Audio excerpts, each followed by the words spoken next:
Welcome to the 244th episode of the Video Games podcast, where we talk about any game at all, including new stuff, old stuff, and anything in between. If we are playing it, we'll be talking about it. Today we are recording on August 5th, 2021. My name is Brad Galloway. I am the editor of GameCritics.com, and 5% of this here show with me is the man who's currently roasting in his own juices, Carlos Rodella. I am, and that's super gross to put it that way, but that is very true. You get one of those little 50-cent packets from the grocery store, you make some gravy. It's fine. Oh, you're just making it worse. You're making it worse. Carlos Gravy. Let's go. I love how you said 2021 this time. That was seemed very friendly and happy. You're like excited that it's the future. You know, I'm going to give you a spoiler. I said it that way because I really needed to take a breath, and I knew that if I did that, it would buy me 0.3 seconds in order to breathe. That's why I did that.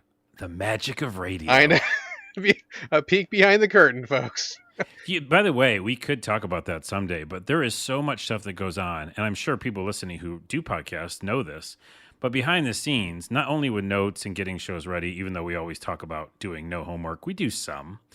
And then also just like in the moment, there is this skill that you start building up when it's about rapport. It's also about like you fumble something, you have to like pick it back up again. So there's a lot that goes on in your mind and, you know, my mind and both of our minds that make a podcast work. Oh, it's absolutely a skill. I mean, you have to like roll with it, and if you make a mistake, you got to recover. And you know, sometimes you may have the luxury of stopping and doing a second take or something. But you know, I know you don't like to edit a lot, and it kind of just it fucks with the flow of the show if you do that anyway. So yeah, and I do not have time for that. Yeah, we have no time. It's no editing. No time. But in general, it's a really good skill to be able to talk and then think on your feet, really quickly patch things up if something falls apart. Think about where you're going. Have a couple things ready in your back pocket, so whichever way the conversation goes, you're ready to go. Yeah, it's definitely a skill. I think so, for sure.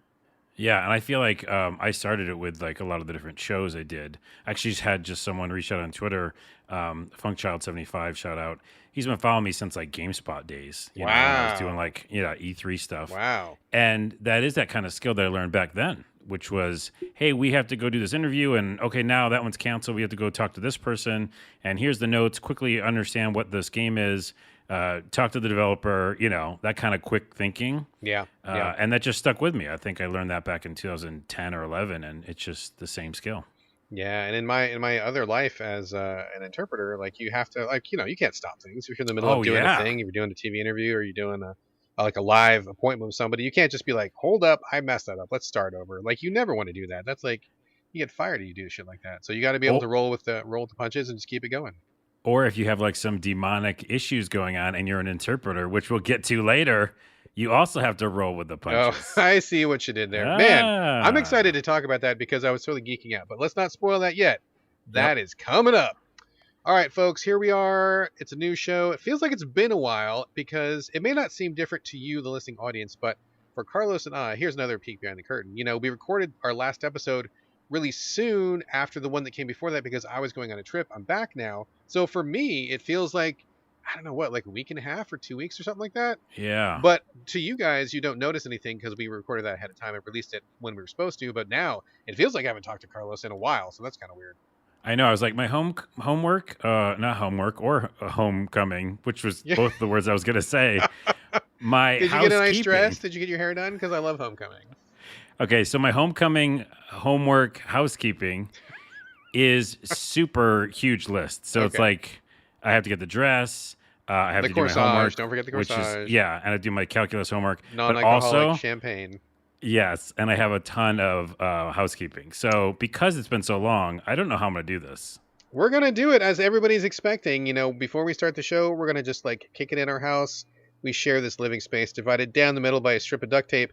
On my side, literally nothing, because everything that we need to talk about is on Carlos' side. In fact, he's got so much, he's got a storage space out back, bought a little shed, and he's got some stuff stashed. So we're going to get to that stuff later. But right now, Carlos, what is at the top of your housekeeping pile? Well, first I have to push away all the homecoming decorations because I fucked up. I thought there was going to be a homecoming dance, and basically I did a disservice to this house that we have. Did you cancel the limo? Because I think the limo's still coming. The limo's still coming, yeah, and I still have my corsage on. Wait, do I wear the corsage? I forgot how it works. I mean, it's like 2021. It's whoever can wear it, I think. Okay. Anyways, and then I got move the calculus homework out of the way. The housekeeping itself First off, this is interesting. King's Bounty 2, which I've talked about in the show a lot. Yeah, you mentioned it, yeah. I finally saw coverage of it because they actually showed the gameplay. And what's really interesting is two things. I'm already excited because it's a turn-based Heroes of Might and Magic style game. And you love those. I love those. So what's interesting is that, yeah, it's that, but also they added a third-person RPG element. So you actually do walk a character around and go to towns, and there's like choices to make and dialogue options. Okay.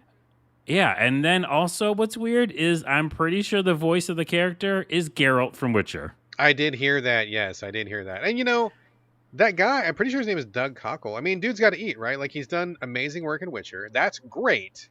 But, I don't know if he's getting residuals off that or what. I mean, the dude's got to keep working. He's probably got to keep putting food on the table. I mean, it makes sense that he'd go do something else. Although, to be honest, it's going to be weird to hear Geralt somewhere else. It already happened, remember? On one of these episodes we've done, because we've done a million, I reviewed a game, and it was Geralt. It was that guy. Oh, that's right. I don't think I played it, but I remember you told me about it, yeah. Yeah, and so he shows up because, of course, like you said, it's a voice actor. You have to work. But it is always weird because it is, you spend 200-plus hours with a character and a voice actor. Oh, yeah, dude. It's like a member of the family after that. It's weird to hear him anywhere else, yeah. Well, he's in King's Bounty 2, anyhow. Speaking of voice actors, just a quick tangent real quick. Speaking of voice actors, I don't know what's going on at Bungie, but I like it. I'm not a big Halo fan. I mean, straight up, just being real honest with you guys, real talk, okay? I don't like their games. I just don't, okay? Like, I just gotta be real honest. But lately, on Twitter, some of the most famous voice actors that they have, the guy who does all of the announcements, like when it's like triple kill and like, your guts are on the floor, like that guy. And then the guy who's also doing the voice of Master Chief. Number one, both of those guys are like 75 years old, which is really weird. But number two, both of those guys recorded themselves in their Halo voices saying trans rights, which I thought was pretty fucking awesome. Oh, I don't know why. I don't know if Bungie's got some kind of a project going or if they, what triggered it somehow, but like all of a sudden there's all of these like really iconic Halo voices saying trans rights, which I think is awesome. So cool. Kudos. I give much appreciation for that. That's amazing. Not a fan of the Bungie games, but I'm a super fan of these famous voices saying trans rights. Yeah, that's awesome. Good on you, Bungie. I also don't play Halo games, but good on you, Bungie. Actually, that's not true. I like those Halo War games, the strategy games. Yeah, those are all right. For some reason, I like them a lot. Oh, wait. I think I tested on one of those once. Anyways. Anyway. Yeah. I have a lot of different lives. Okay, so the other thing I was going to mention is I finished The Longing. You did. I remember you talked about that on Twitter, so I guess we need to debrief about that for a second. I finished it also, but you finished it, last week or something? Yeah, who was it that reminded us on Twitter? It was a friend of the show. Was it Gaming in the Wild? Probably Gaming in the Wild. Probably Gaming in the Wild. Good guy, great podcast. I love his show. Everybody go give Gaming in the Wild a listen. That is an amazing podcast. I love that podcast. And he was like, "Oh, I think I can finish The Longing now." I was like, "Wait, can I?" And I ran to my account, which virtually running to, and opened it up, and it said 0 hours, 0 days, 0 minutes. So you were good to go. Wait, but I thought that it reset because I deleted the game. And I had, had to reinstall it. And then I saw all those zeros. I thought like, oh, did I start over? But no, I didn't. You were right. I was ready to wake the game. So it had remembered your save somehow, and the clock just kept counting for you. It did remember the save, Gotcha. Yeah. So if you don't remember, listeners, it's a game where you basically have to wait for a real year to wake up a king in the story. And in that time, you basically just walk around a cavern and do little things like read books and make drawings. And yeah, I reloaded my game to see if I could wake up the king because when I first got it was when it came out, which was definitely more than a year ago. Way more than like a year and a half or 2 years ago or something like that. Yeah. So anyways, I woke up the king, and I don't know if I should spoil it. No, don't spoil it. Don't spoil it. Okay. But you woke up the king. I did that as well, but there's I think 5 different endings to that game, I believe. What? How? There's tons of stuff. So but what did you do? I guess just really quickly, what did you do in that game? Like, you clearly walked around a little bit. I mean, that's, it's mostly what you do. But did you do any of the secret quests, or did you make stuff, or do you remember anything about what you did in the game? I mean, I got a lot of books. I collected certain, I feel like, gemstones or something. Yeah, they're gemstones. Yep. And then I made a lot of drawings, And I remember when I re-logged into the game, I was like, oh, there's all my drawings somewhere on the wall. And I think that's all I did.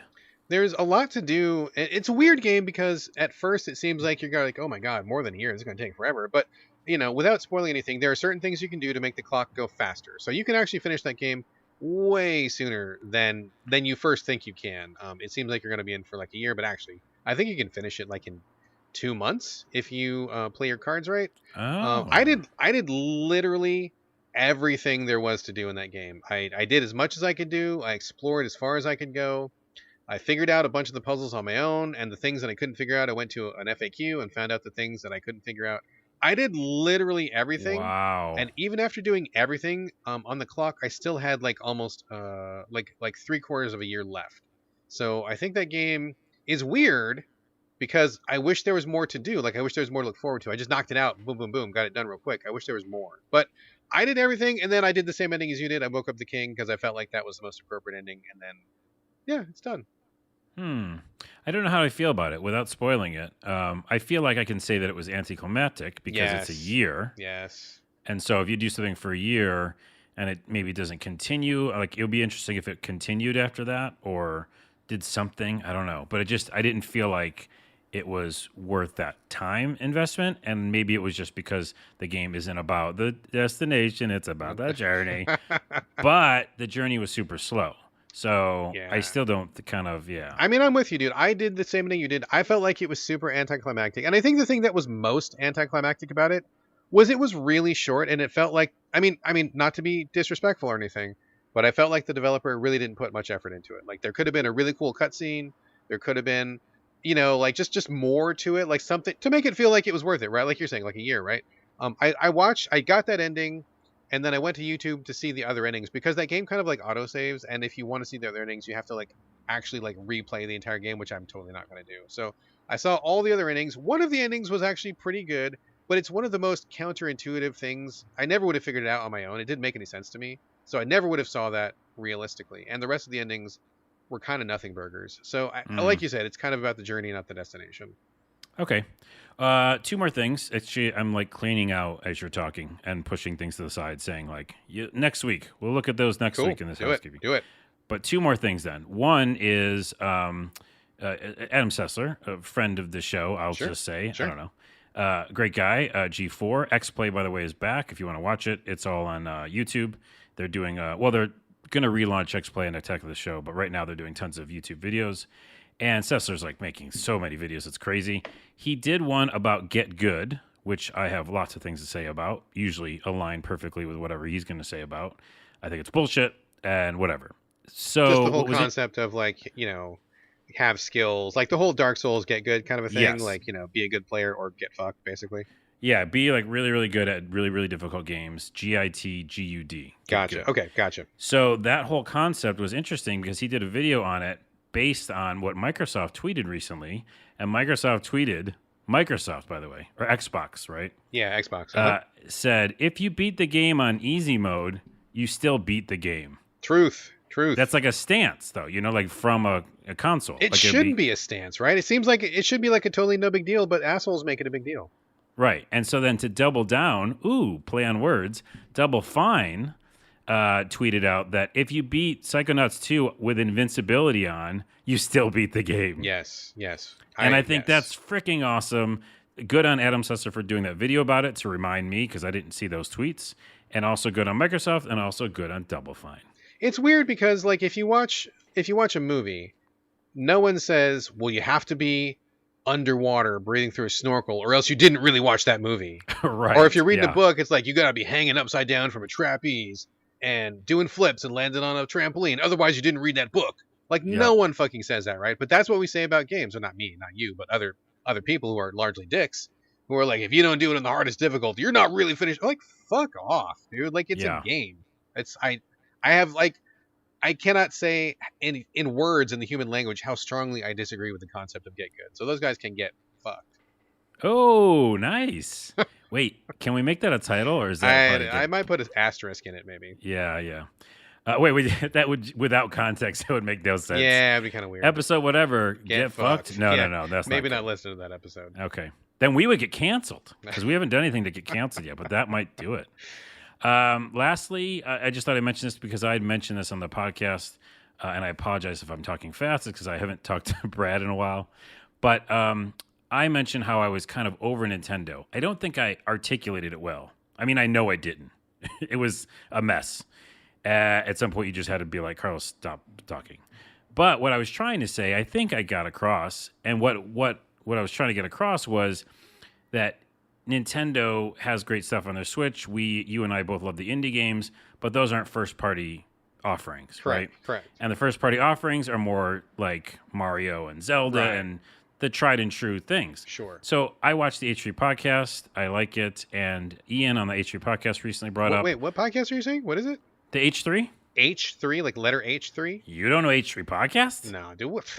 I don't know nothing Well, about nothing, man. you don't know media sometimes. Nah, Come on. dude, I don't. You know I don't. Okay, anyways, H3 podcast, it's great. It's on YouTube, and they're always like at the center of like just sometimes controversy, but also like watching other YouTube videos and commenting on them, and it's just interesting. God. I don't have time to watch any YouTube videos. I don't have time to watch videos that are about videos, man. No way. I don't have time, and I somehow find time because I don't sleep. But the point is, one of the guys, Ian, on the podcast brought up the same issue that I had with Nintendo, and I felt validated. He basically said, like, listen, I have my Switch, and I play my indie games, like you and I are saying.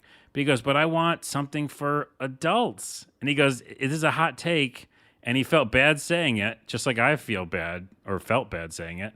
But he's not wrong, and he feels the same way as I do. He's like, the first-party offerings are Splatoon and Zelda and Mario, and that's fine, but like he's like, I don't want to play Mario Golf again because a new golf just. So hold on, let's clarify this a little bit. I want to make sure that I'm understanding the point. So is the point, and if I'm wrong, correct me.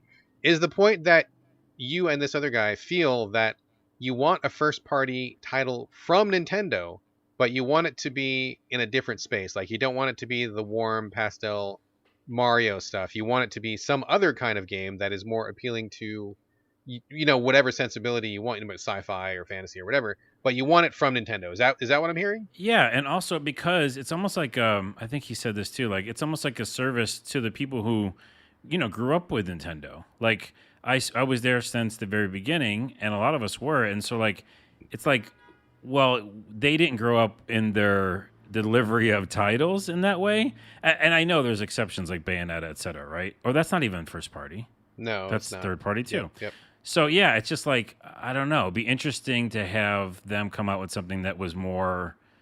I mean, here's the thinking. Okay. Nintendo, the company Nintendo, like where all the executives are, it's a house that is atop a mountain, literal mountain of cash. They've got like $16 billion in cash and profit in the bank by doing what Nintendo does.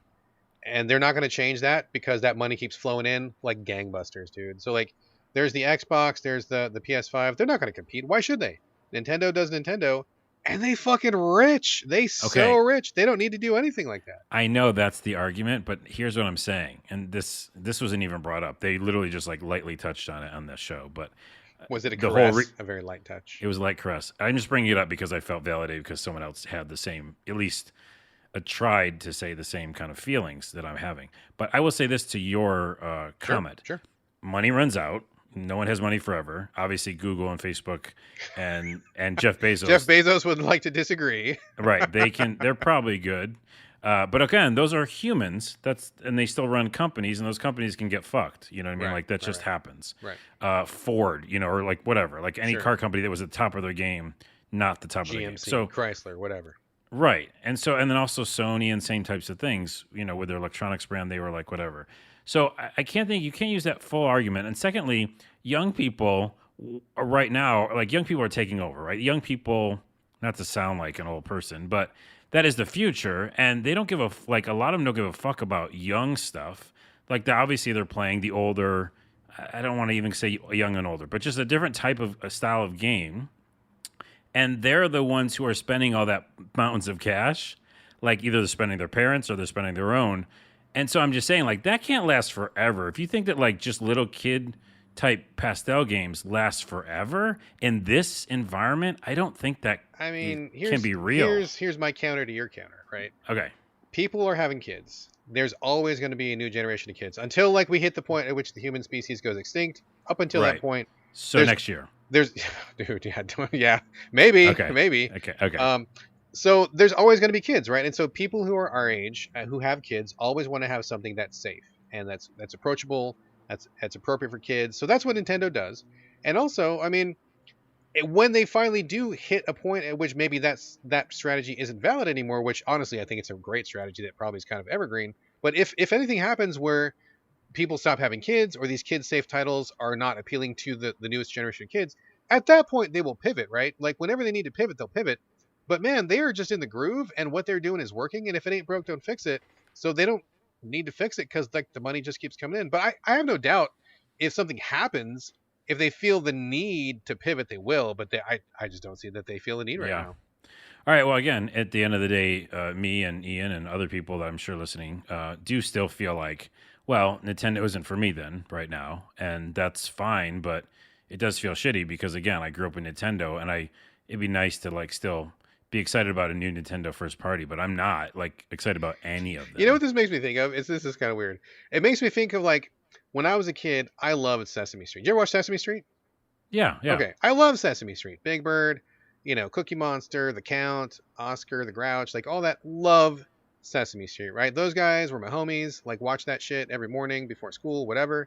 But like now that I'm older, like I don't come back to Sesame Street and be like, I wish they were darker and edgier. I wish they were talking about like the troubles of being a grown-up. I wish they were talking about the economy. No, man, Sesame Street is Sesame Street. It's got to be there for the kids. Sesame Street is what it is, and expecting it to do something different is like you having the wrong expectations. Not you specifically, but like if I was to come to Sesame Street and be like, why aren't they tackling the hard-hitting issues? How come they're not talking about politics? It would be weird, right? I have a great retort for that, though. That's great. I was actually going to say that. Now, This is the whole podcast, by the way. This is the podcast. It's just Nintendo chat.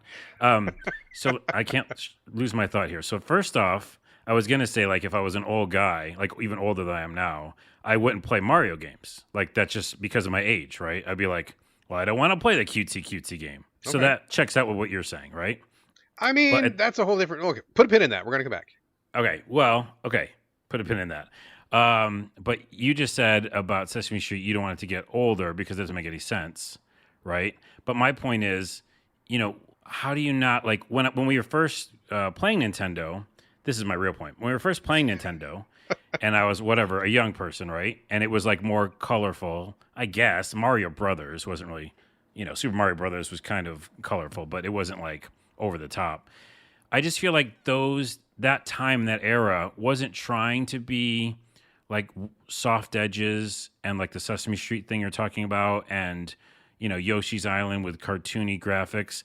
It was just whatever was made, right? Like, pixels were... You could only do 6, 8 technical limitations at the time. Right. So I don't feel like there was a choice there because all the stuff I played, like Blaster Master and different, they had all sorts of styles. Sure. I played Astenix and like Maniac Mansion Port and stuff like that. So it felt more like a wide open field. And again, some of those are third party, but it just felt like it wasn't a feel to it like you're talking about, which is like the geared towards younger players. That's all I'm saying. And that's what it started as. And so now that it is more that, it's not really saying, it's not apples to apples saying like, hey, why'd you want this thing to grow up because you grew up? No, but when it first started, it wasn't like that as much. Sure. But Am I wrong? Yes, you are wrong because have, you totally put your finger on it, right? Like you're saying you want it to grow up with you even though they don't want to because they have a very specific like dynamic that works for them. No, wait. You're missing the point there. No, I'm not saying. Because I think you. Super Mario Brothers wasn't kiddie though. Right, but they eventually have settled into being, Nintendo is the safest developer. They do the least amount of edgy stuff in terms of first party stuff. They have their very iconic IPs, like they're very protective of it. They got a groove, man. They got a groove. And like I guess my question to you, hearing what you say, like why do you want it from Nintendo? When you've got PC and you've got Xbox and you got PlayStation, why do you feel like you need to get that from Nintendo, first party specifically? Yeah, I guess I don't, and so the conversation should just be over, right? Like, 'cause I don't need it from them. It's just more like I guess a little bit of nostalgia, then, And I think that's where Ian was coming from too. It's like, oh, Nintendo isn't for me anymore, and I guess that's fine because I have like 8,000 games to play. So I'm not like complaining because of like I really, really need something from them. It's just like it'd be interesting to see what they would come up with for an older audience, and that's all. But it's not that big of a deal. By the way, I was more of an Electric Company guy than a Sesame Street. I love That's Electric why I Company. paused. That's a good show. I love that. I'm really old. Do you remember the Bloodhound Gang on Electric Company? Yes. Oh fuck, dude. I wish I could go back and watch those again. Great music, by the way. Also, a lot of 70s and funk. Oh, man. And this reminds me, there's a really cool show that I'm going to forget the name of again that I used to watch back then, and I'll try to think of it. Great Space Coaster? No. I think we did this on a podcast. That is a great show. What is that show? And you said the Great Space Coaster. I love the Great Space Coaster. I actually read about that. Tangent. Super tangent. This whole show's a tangent. This whole show's a super tangent. I was actually, people were saying, why is the Great Space Coaster not available on DVD or download or anything? Because that was a really popular show, won a lot of awards. It was kind of like a hipper version of like the Muppet Show or something, or like a slightly older skewing version of Sesame Street or something like that, roughly. Great music, great special guests, like a lot of famous people showed up on that. Cool stuff. Love that show, but it's not available because at the time they were not forward thinking, so they didn't really think that there was ever going to be a time when they would like market those things. Like they didn't foresee that people in the future would want to like save these, and so a lot of the tapes, because they were actually literally made on tape back then, just were rotting, and they just disintegrated, and people didn't save them, they didn't archive them, and a lot of that stuff is gone. And I don't know that there's even a way to even recapture any of those episodes, which makes me super sad, dude. I love that show. Yeah, it happens with a lot of them, including this show that I can't remember the name of. I would say that one, though, Great Space Coaster, didn't they have a little bit of some creepiness to it? A very slight edge of creepiness, yes, there was. Yeah, yes. I think that's another reason why, maybe. Oh, man, I would love to watch that again. I have such fun memories of that show. I would be very curious to see if it holds up. But 99.9% of the people listening to this podcast have no fucking idea what we're talking about. No, they're like, now. please shut up and talk about the games you're going to review this week. Carlos, or they've already skipped this. Maybe they did. I don't know. That's why we don't put the timestamps in, so they can't skip ahead. What else is on your side of the house? Well, I think we went too long. It's almost half an hour. Let's just go into games, and I'll say the rest of it. I'll put it with the homecoming stuff. Stick it on the pile of your homecoming stuff. Fold that dress up nicely because we're going to need it next week. Okay. All right, folks. Thank you for putting up with our random bullshit and strange behavior. We are now getting into the main games content. I'm actually very excited about this particular show. We've got a lot of good stuff to talk about. So first up, Death Trash, which just came out in, I believe, is it early access? Is that correct? Yes, early access currently right now. On PC. Carlos and I both played this during the Xbox Summer Indie Game Fest, whatever event that was recently. We both loved it. It's kind of like an old school Fallout 1, not like Bethesda Fallout, but like the real old school PC Fallout back in the day. Kind of got that flavor going on. You're like a person in a wasteland. Isometric pixel art, like running around, having all this weird stuff happen. We both loved it. I'm super, super excited for Death Trash. It looks like a labor of love, feels like a labor of love, and those sometimes are the best experiences you can have. You, Carlos, jumped on Death Trash. Now that it's in early access, it's on PC, and I'm guessing you probably put some time in. Let's talk about Death Trash for a few minutes here. Let's please. First off, I was so excited. I thought somewhere we had talked about it coming to Xbox Game Pass, but I think that was just the demo. So I thought that this morning, when it was made available, I was going to be playing on my Xbox, but I was not, because it's actually only on Steam, Good Old Games, and itch.io. For now. It is coming to console later, but not right now. It is. But I actually tweeted the developer, Steven. Mm-hmm. I'm not going to try. I'm going to try to say his last name. Hovelbrinks? But it's the O with the two dots over it. The umlaut. I don't know how to pronounce that. Hovelbrinks. He's Tailcrafter on Twitter. And so I messaged him a couple of times about some stuff, and he was like, the console version will be released along the full PC version. So basically like after early access. Yeah. Which is perfect, because I don't want to play early access anyway. I want the whole thing. Now, here's the thing. I'm trying to piece together if all the, what is it called? Progression gets transferred over. I think it does from all the kind of like different. I saw you tweeted him. Did he not answer you back yet? He didn't answer me that, but he's getting slammed. Actually, he went to bed. I've been following his journey. He's so exhausted, so blown away. All the reviews, by the way, like 97 reviews that went up, all positive, 0 negative. Yeah, this game kicks ass, dude. It's super exciting. And so he's just exhausted. So maybe he'll answer me tomorrow. Mm-hmm. I'm hoping progression gets pushed over because I've done a lot already. It feels like it will be because it's really just a save, file on Steam. But no, it's not like a really, really like limited version. It's the game, but it just stops at some point. Yeah, Right? yeah. It's like missions stop at some point. So again, you're getting the full experience, and I'm playing with a controller on my PC. Cool. It's fucking great. It's Fallout 1 and 2, which again, like you mentioned, is like the old school top-down view.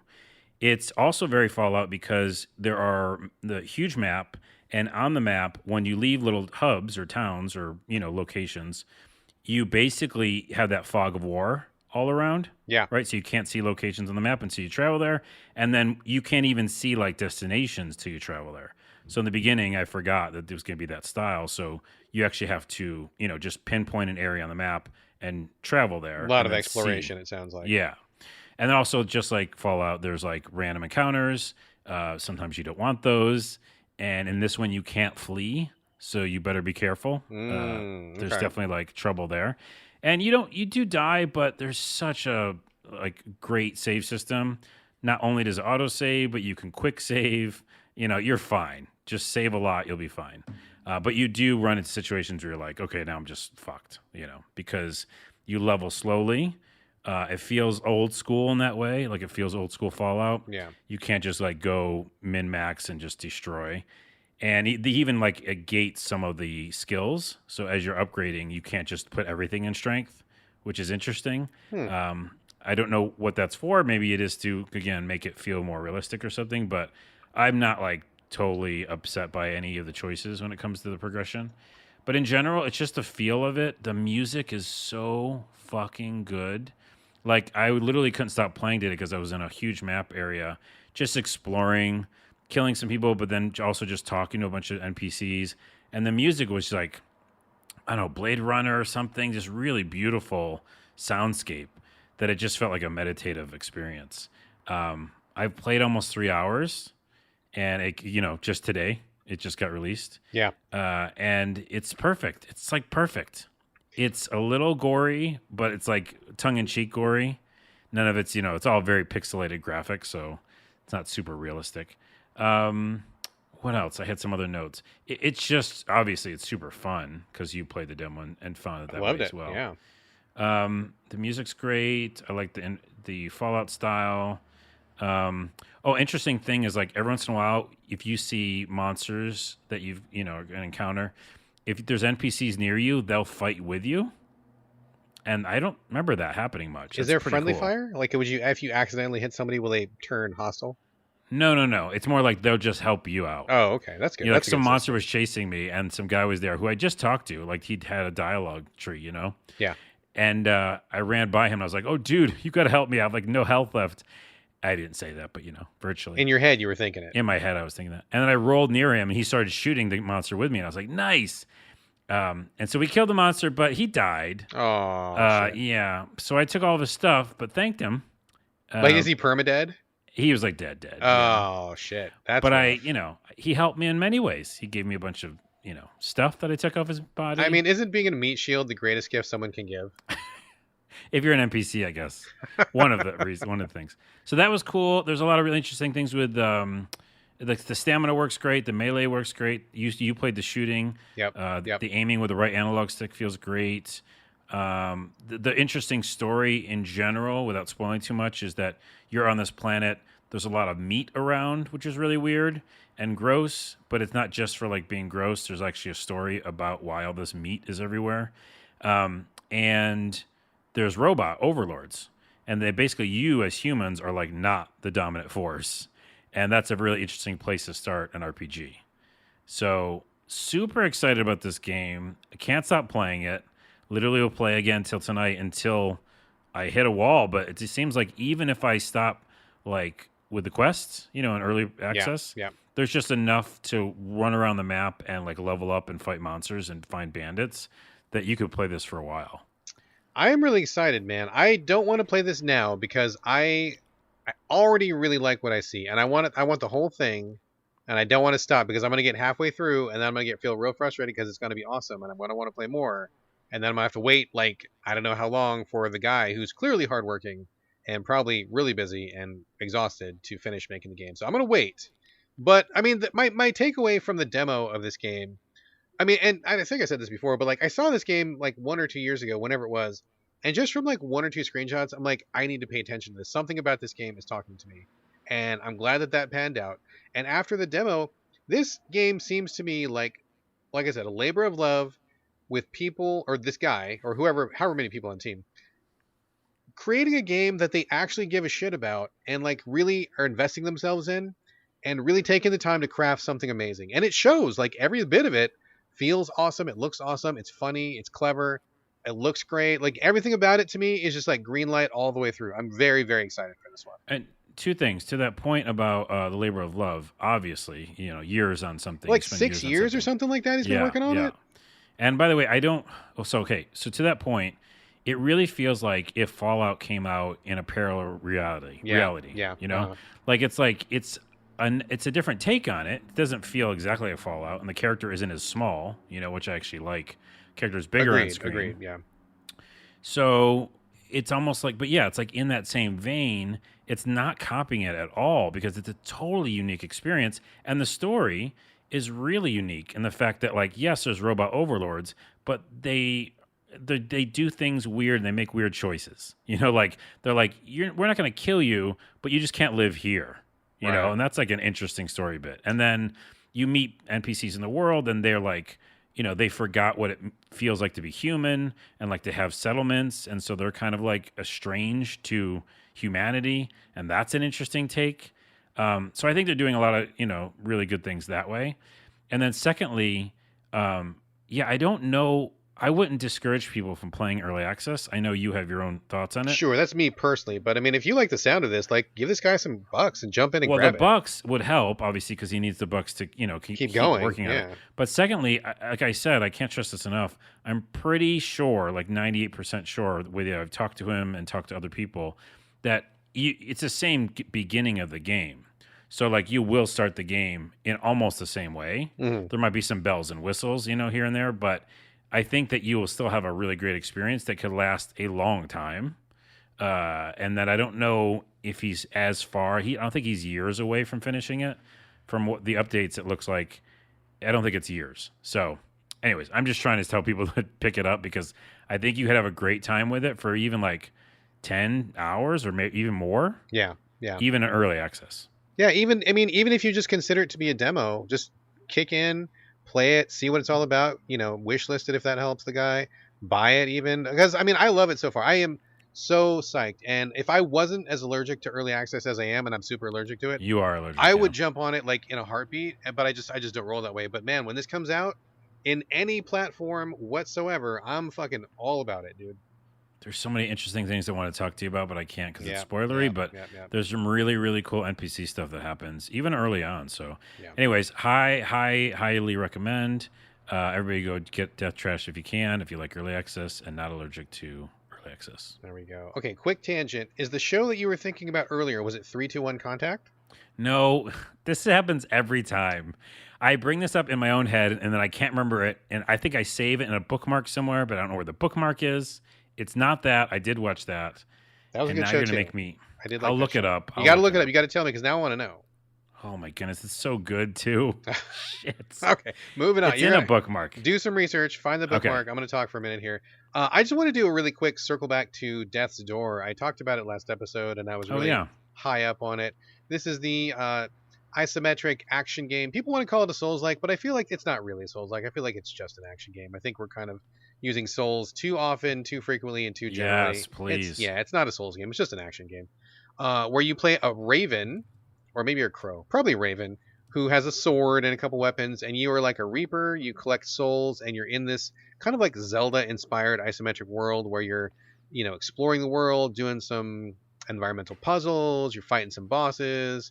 It's just a real straightforward kind of action-y game. Had a real good vibe. I love the streamlined aspect to it. If you want my further thoughts, please jump back to episode 243, and you'll hear me talk all about it. So I did finish it.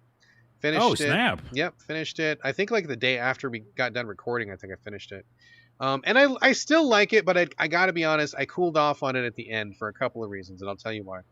The first reason is that the last two bosses of the game are fucking annoying as shit. It just Oh, you like, were talking about that on Twitter. Wasn't it like waves of enemies or something? oh my god. So one of the bosses was just really annoying, and I just felt like he was maybe like one notch harder than he needed to be. That was really annoying, but I got past that guy. And the final segment, I'm not going to spoil anything, but it's a long sequence that you have to go through, and there's not really any checkpoints through it, and you have to basically just be perfect for like a long stretch of time, like remember all the different attacks, or remember where to dodge, or remember what's coming up.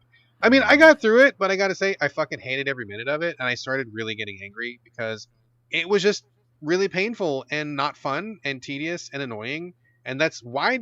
Why do you want to end your game like that? Like I had a basically great time with Death's Door all the way up until that final last little bit, and those two bosses, the one that was irritating, and then the one that's like a long sequence. Why do that? That sucks. Okay, that's a Do really you know what bad that's way. like? What? That's like when you watch a movie and the third act sucks. Yeah, yeah. When they just can't stick the landing. When they just They don't can't know what stick to the do. landing. It Yeah, just yeah. that those two bosses really soured me quite a bit. But I finished the game, and the interesting thing, I don't know that this is really a spoiler, but there is actually a really significant amount of post game content. I finished the game and I'm like, okay, well that was fun. But then they're like, wait, there's this stuff, and they give you a clue what the stuff is, and I'm like, well, I felt like I was done. I kind of got like emotionally ready to leave this game alone. I don't know that I want to jump back in for like a second quest. So I looked it up online. There's tons of stuff left to do. And then I got even more sour because I was like, you don't really talk to NPCs the first quest. You don't really do any side quests on the first quest. You kind of just like, beeline towards the end, which I guess was okay because I felt like that's what the game was about. But then when I got to the end, it's like, oh wait, there's all these other areas to explore. There's all these other people to talk to. There's all these other bosses that are there. There's all this other stuff to the story that we didn't tell you the first time. And I got to be honest with you, it kind of like made me really bitter because I was like, I wish this stuff would have been there the first time. It would have enhanced my enjoyment of the campaign because now I feel like I only played half the game, but I'm also feeling like I'm done with the game. Like I don't really want to go back through and keep playing. I mean, it's just a weird feeling for me where I rolled credits and I felt like I was good, and then they're like, hold up, there's like this whole other chunk of stuff. But Wait, I want to just move on, let me clarify. Yeah. You're saying there's extra stuff to do post game, or is it like you have to play the campaign all over again? No, no, And no. there's It new is just stuff? a continuation. You just pick up exactly where you left off after you roll credits. You get a special item that unlocks a thing, and then it's just like all these people to talk to, all these bosses, all these places to go. Okay. You just keep going. So you don't start over. It's all pick up where you left off, keep going. Which I mean, I guess is kind of cool, but at the same time, I feel like if they had included some of this content in the main campaign the first time, I would have liked it even more, and I would have been more willing to kind of explore more of it. And I felt like the experience would have been a little bit richer because, as it stands, you get a pretty streamlined. I hesitate to say bare bones, but I feel like it's a very simplistic and very polished but streamlined experience. And then when you see what else is left, it's like, oh wow, there's like all this other stuff. Why did you save all this for the end? It's a really weird feeling. Interesting. Really weird feeling. Maybe other Yeah, people 'cause disagree, but for me, hard to come back after I've rolled credits. well, when you're saying that, I can relate because even though I didn't play it as long as you did, I remember a meeting that one character was by a cemetery or something, and I felt like there was Yes. more to his story. Oh, there but is. then, yeah, but is there more in the campaign? After you roll credits, you will talk to that guy. There's a whole thing to do with that Well, guy. that's my point. That's Yep. my point. When I was playing it, I almost could tell that he wasn't going to say much more. Yeah. And I was like, oh, I'm going to leave now, and that's it with you. But yeah, I was interested in his story. It was very interesting. So It's weird because that's like weird. that guy, literally I know exactly the guy you're talking about. I kept waiting for, oh, he's going to give me a side quest and then I'm going to Right, find out that's- his yeah. story, or I'm going to Yeah. go beat a boss and I'm going to get an item and it's going to be for this guy, and then he'll open up and tell me something else and something will happen. That stuff never happens. Everybody doesn't really talk.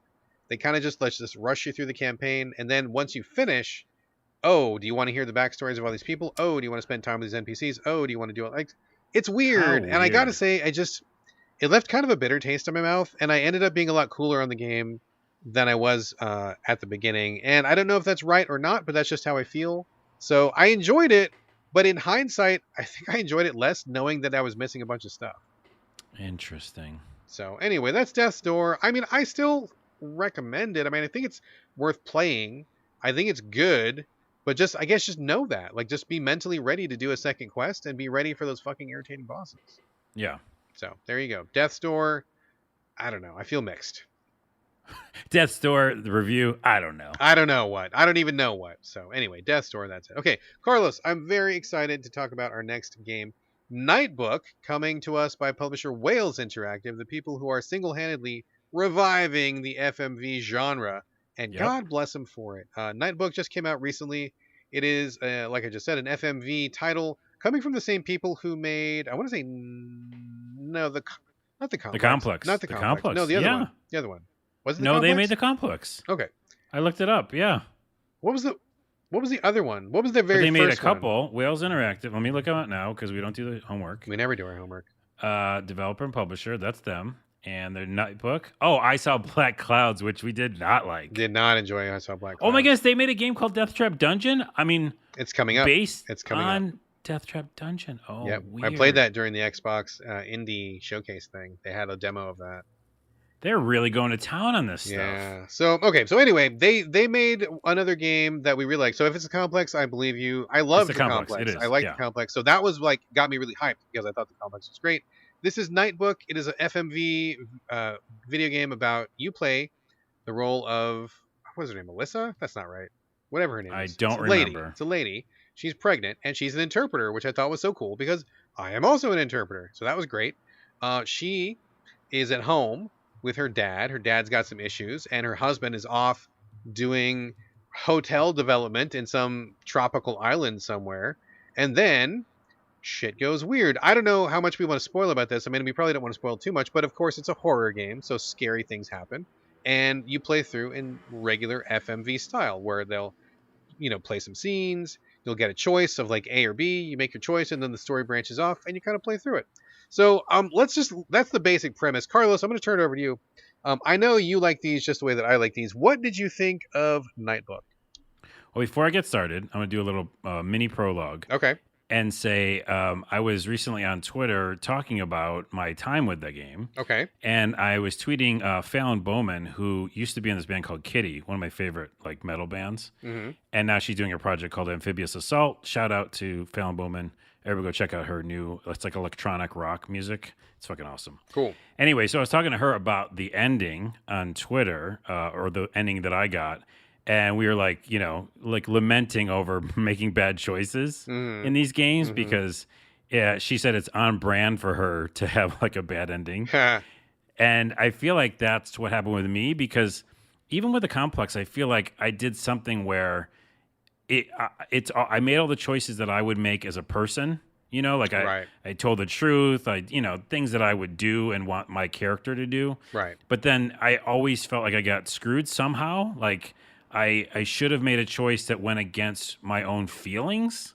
And I felt like that in the complex. And I also felt like that in Nightbook. Because again, maybe post-podcast we can spoil it. Sure. The I'm ending not we going to got. spoil here, but yeah, we can talk about it afterwards. Yeah, and so I just feel like the same thing happened with me where, this is flash forward into the ending. I got an ending that was semi-satisfying, but with some really bad results. So that's the ending. So the actual game experience, this game is short. Very short, about an hour. Yeah, it's super short. I was kind of in for the long haul this time because we had played them before, and I feel like the complex took me a few hours, maybe. At least 3 or 4, yeah. Yeah. So, yeah, you play as this woman who's pregnant for, in my opinion, no reason. Well, Like, maybe the actress was pregnant. when I a man can't and a woman see. come together, Carlos, things happen. I know that's how it works. I mean, I was told. Someone told me once. But no, seriously, I don't think you could argue that. There's no real. I don't see a reason why she has to be pregnant. And if anything, it only made me feel like more uncomfortable. So I guess that's good. I mean, I think that's you feel scared. I mean, I think there is a reason. You probably didn't see it though, because this game has like 15 different endings. Oh, right. So maybe one ending has to do with one that. of the endings I got did involve that. Oh, that's right. You play like this many times so you can get all the endings. There's like a lot of endings though in this game. I remember seeing that. Yes. So in general though, what do I feel about the game? I love the fact that there was about an interpreter. I feel like I learned about your world a little. It's pretty faithful. It's pretty good. Oh, because what's crazy, and I had no idea, which of course you know, and our listeners might not know, unless you played Nightbook, when you interpret stuff, language, you can do it at the same time someone's talking. Simultaneous, yes. And that seems crazy to me. Like, obviously, they have to, like, turn the volume down on one of you, right? Exactly. Yeah. Yeah, it seems so crazy to see that.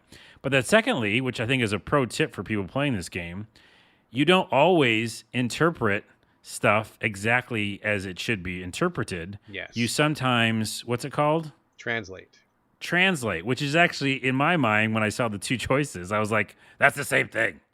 This is super interesting. This is the point at which I kind of fell in love with this game a little bit, because this is super like interpreter nerd shit, and I'm going to just talk about this for a second, dude, because the game does not fucking explain it at all, which I kind of thought was shitty, but I also kind of respected, because it's like this is like a real life thing. So here's the difference, right? An interpreter is a person who takes one language, and they know the culture of both languages. They know the languages both, on an expert level. So they're able to take the meaning of the first language and deliver an approximate or, appropriately close message in the second language, right? So it's not taking word for word. You're hearing what they're saying. You're taking the meaning, the gist of it, the points of what is being communicated, and then you communicate that in the second language. Translation is when you exactly, literally, word for word translate what is being said. So you follow word for word. Even sometimes you might want to change a little bit to make sure that it's making sense and it's culturally appropriate. But you're basically just saying, what did they say? I am saying the exact same thing in this other language. Now that seems like maybe the exact same thing, but there is leeway when you are an interpreter. You can add more context. You can change the way that things are phrased. And sometimes you have more control over how that message is delivered when you are translating. Usually it's like with text or something like that, where it's just like a one for one, but you're much more limited in how you can express that, and it's more strict and more precise. So those are two different skills. And I was really kind of like laughing, and I felt like it was crazy that the game decided to like throw that at the player without even fucking explaining even 1 second of that. And I think most people think those things are exactly the same. Right, but they, to their credit, they do explain it for a hot second. Yes. Where your boss in the game, you're playing as the woman character, and your boss is like, "Hey, you don't always want to what you just said interpret something. You might want to translate it. You might want to actually change it up." And then she does, if you choose that option, she does that in the game. And it's actually, this game's like, educational. It kind of is. That's crazy. It kind of is. It really is. And then it's also spooky and creepy and weird. So I love that aspect, just because, again, learning about what you do and what people do, it's awesome. Secondly, I thought it was too short, like I alluded to earlier, just because it was an interesting world and they brought me into this like mythos and folklore and all this kind of different stuff going on. And they keep teasing the idea that your husband is far away and there's this island and there's this kind of stuff and people and culture. But again, there's probably multiple endings and see more of that. But I just feel like I would have liked a little bit more time to, deep dive into that stuff. Yeah. And also it makes some of the kind of moments and climactic moments feel rushed, in my opinion. Yes. Especially the ending, which again, I can't talk about, but my ending was like, oh, now this is happening. And that's it. And I was like, okay, I guess it's over. And then secondly, I'll say, or thirdly, I don't know what number I'm on. The husband is a fucking asshole.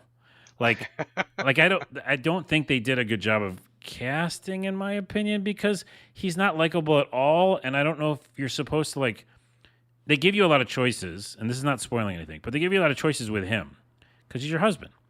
But I feel like because he's not likable, I don't know how anybody would want to make him feel better. That's just my little mini hot take, because I thought he was just a dick the whole time, and I couldn't believe anything coming out of his mouth. And so I was like, well, I'll never make a choice that helps you out. Yeah, I hear you. Yeah. I agree with all that. I mean, the husband is a weird character because you don't know much about your relationship when you're starting the game. So you're kind of just assuming, I mean, do we have a good relationship? Do you have a bad relationship? Is he trustworthy? Is he not? You just don't know. And it's kind of hard to tell because sometimes he seems like he's maybe going to be okay, but then he gets super douche in the next breath. And it's like, well, in the next half second. Yeah, exactly. Yeah. It's weird. So that's strange. So I agree with everything you said. Absolutely. I thought this game was short. And although I do really like short games in general, I felt like this one could have gone longer. And I have to wonder, was it curtailed because of COVID or something? Did they, were they on a restricted shooting schedule, or, was budget cut in half because of COVID for some reason? I don't know. I just was wondering if maybe the life situation had to do with how short this game was, or Mm. maybe they just meant it to be that short. I don't know. It definitely does feel like it should go longer. I thought for sure, like you said, we were going to see more of the culture, more of the island, more of the husband. But you don't really touch on that too much, which is strange. And as far as I can tell, there's only two major branches. There's lots and lots of little branches, but there's only two major branches that I can tell. So I kind of was thinking there might be more, but apparently not. What I do like about this game, what I really like about this game is I feel like the performances are all really good. They've got a couple of actors who I actually recognized. There's one guy who I don't know what his real name is, but in this game, he is a person who owns a book, and he's been on TV and stuff, so I recognize that guy. He did a great job. And really, everybody in this game, I feel like, does a really great job. Good performances, like, believable performances. And the thing that neither one of us has talked about yet is the way that this game is presented is super slick. So what happens is the entire game is as if you are looking at a PC screen. So you Right. see like your toolbar on one side, and you're getting lots of like little webcam feeds popping up on your main screen. So the whole thing is like you're watching, from some kind of like little like electronic switchboard where you're seeing all these different pictures pop up, and you're able to see different things like in your house going on at the same time. You can focus on different parts of the story without actually having to walk over there. It's a really cool conceit that like lets the developers show you multiple things in very short order to kind of like move the story along without you having to like, oh, I got to walk to the next room and what's going on over here. And like you just see what's happening.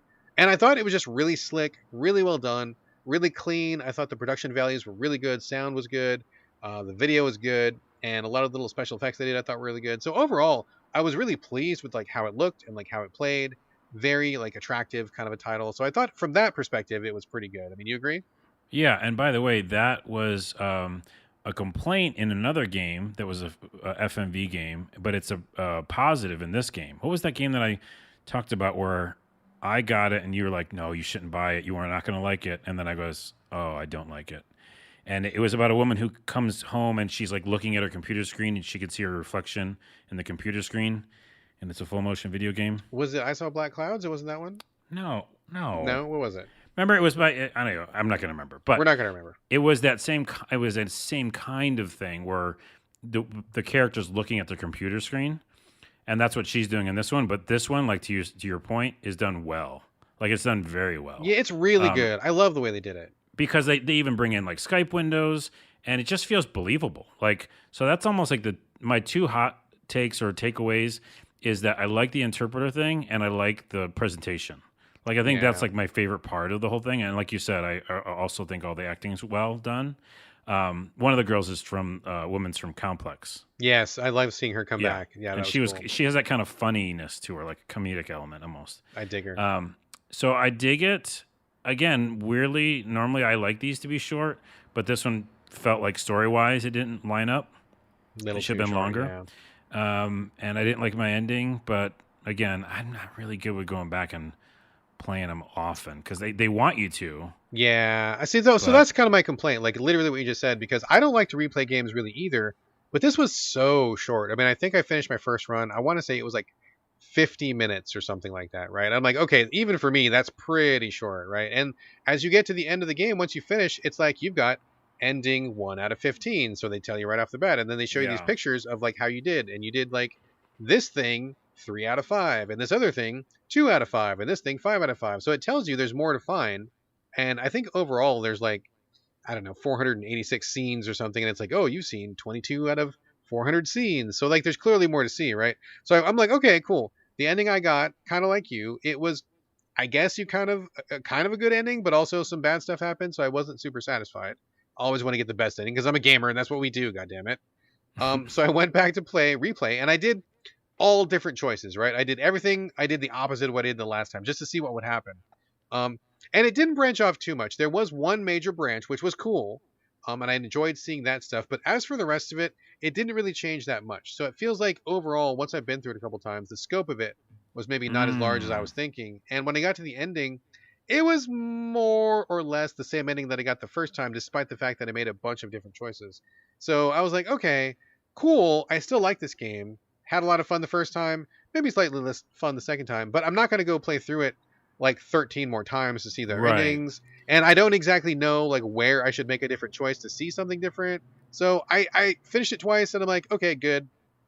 I'm ending like on a high note and I'm just going to walk away. So here's my constructive criticism to the developer if they're listening, is that yeah, again, we like the presentation, we like the acting. I think a lot of stuff that they're doing in general is right and right on. Basically, you said pushing the whole art form forward, right?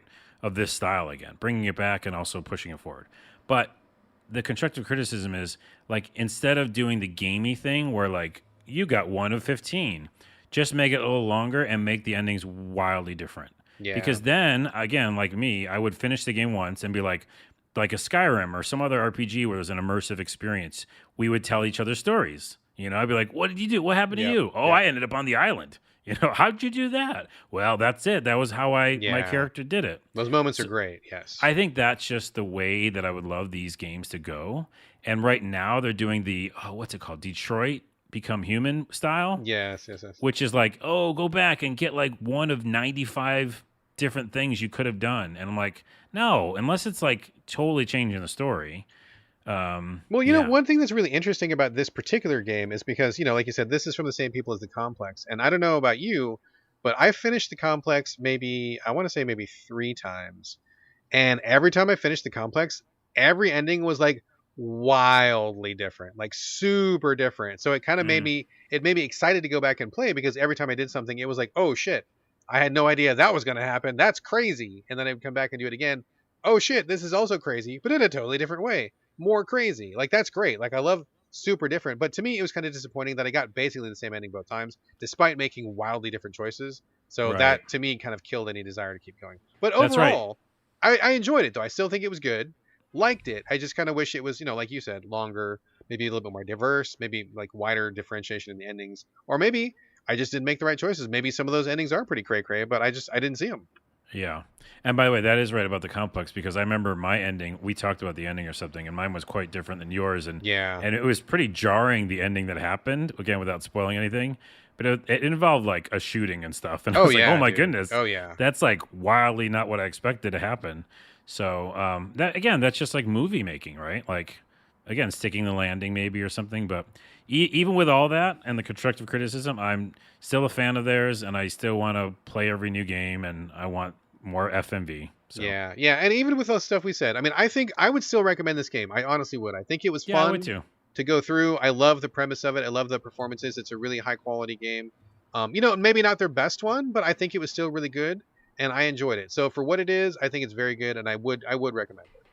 Yeah, especially for the educational thing alone. Oh my goodness. Oh man, I was geeking out so fucking hard, dude. Yeah. I was like, oh my god, this is amazing. This is like my life right here. This is I know. I was thinking about you playing, going like, oh my goodness, they're really doing this. They're really doing this. Yes, they're going to talk about what I do. It was very cool. I was very stoked. So anyway, all right. So that is Nightbook. Let me talk really quickly about a couple games here, and then we're going to finish big finish here. Real quick, I want to talk about Eldest Souls. Number one, I take issue with any game these days who put souls in their title because we all see you and we all know what you're doing. Stop it. Stop it. Just do your own thing. Do not put souls in your fucking title because you're just trying to cash in on somebody else's success. Please stop. This is a top-down 2D indie game where you play a character who has a big sword, and you show up on an island, and the island is ruined because of, I don't know, demons or spirits or whatever. Something's going wrong on this island. It's basically a boss rush combat game. And I love the idea of a boss rush, which means there's not really much to the game. It's just like boss after boss after boss after boss. That's a cool concept to me, but I got to be honest with you, there are very few boss rush games which I find are done well. I find most of the time they're too hard. They want the player to like repeat those bosses too many times because, it's hard to make a bunch of bosses, and most of these games are largely pretty short. Like, if you're good at them, you can whip through them in like an hour, and developers don't want you to finish the game in an hour, so they make it really tough. And that's okay if it's fair, but most of the time I feel like the developers kind of go too crazy on these, and they end up being a little bit too hard for my taste. So I haven't found many boss rush games that I like, but I still like the idea. So that's what drew me to this one. I hate this game. I really dislike this game a lot. I knew that was coming somehow. I hate this game. I knew it. No disrespect to anybody. I'm sure that the developers are great people. I'm sure we'd enjoy each other's company if we were hanging out in an afternoon. But this game, nothing about it is good to me, and I just really hate it. Here's why. It's top down. Your character moves really slow, and you have like this sword that you can attack with, and it's like there's not much to the combat. Like what you have to do is you attack 3 times. That builds up enough energy for you to do a big hit. You do your big hit, and then you dash away. That's what you do for most of the game. And I didn't get very far, to be fair. To be perfectly honest, all cards on the table. I felt like this game was way too hard, but not just because it was hard, but because your character moves really slow. I feel like it's like the enemies do too much damage. There's too many AoE attacks, and it's really hard to tell where the hitboxes are. So like, it's hard to tell where you're standing to be safe and where you're standing that you're going to get hit by an enemy. Oh, that's the worst. Yeah, it's like the controls were mushy. I thought it was safe, and then I get hit, and then I think I'm okay over here, and I still get hit, and it's like it's hard to tell where you're okay. And I just got really frustrated because I just felt like it wasn't very crisp, it wasn't very cleanly done. With a game like this, where you're asking a player to perform at a very high level with a very difficult boss, and all these bosses are fucking just like marathons, dude. Like even the first one felt like it just took forever to fucking kill him. And I'm like, this is way too long. I don't want to be fighting this boss for 15 minutes, taking off 1 pixel of health every time I hit him. It's just like it just wore me out, and I didn't like the way it controlled. I didn't think it was really well done in terms of production. Like it wasn't tight, it wasn't crisp. It didn't feel like, like in a good Souls game, when you get hit, you should feel like it's your fault, and you should feel like I should have dodged better. I shouldn't have gone for the big hit. I should have gone for the little hit. Like you should feel like it's your fault. In this game, I did not feel like it was my fault. I'm like, nope, that game I should have dodged, and they hit me anyway. I should have hit him. It missed. That's not fair. I don't it's like like reaction time versus your actual input or something. Yeah, right? it just sucks to like be fighting a boss for like 10 minutes, like literal 10 minutes. You almost get him. You think you're standing in a safe spot. He does some like AoE attack. You think you're safe, so you don't dodge, and then he hits you, and it's like that shouldn't have hit me. So, fuck. I do not enjoy that experience. I do not enjoy Eldest Souls. I didn't get very far. I don't like this game, and it's funny because I went to go see some reviews after I played it. This game is getting like really good reviews, and I gotta be honest. I think these people are lying. I think they're lying because people who review Souls games never like to admit that they're too hard or that they have trouble with them because that makes them like less of a man or something. Oh my goodness, that it's goes the back get to good the thing. Get good Yes, thing. Yeah. it's the get good thing. I swear, you put Souls in your title, it like bulletproofs you against reviews because people will not say that it's too hard. They will just like, I gotta get good. I gotta keep playing this. Like they do it. Dude, you know what it's like? I just thought of when we were talking about it, and I actually, it goes together with like what Cecil was saying.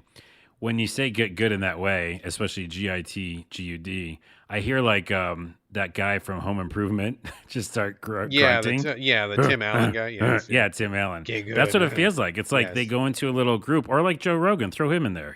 Fuck, yes. Alpha brain, gotta get good.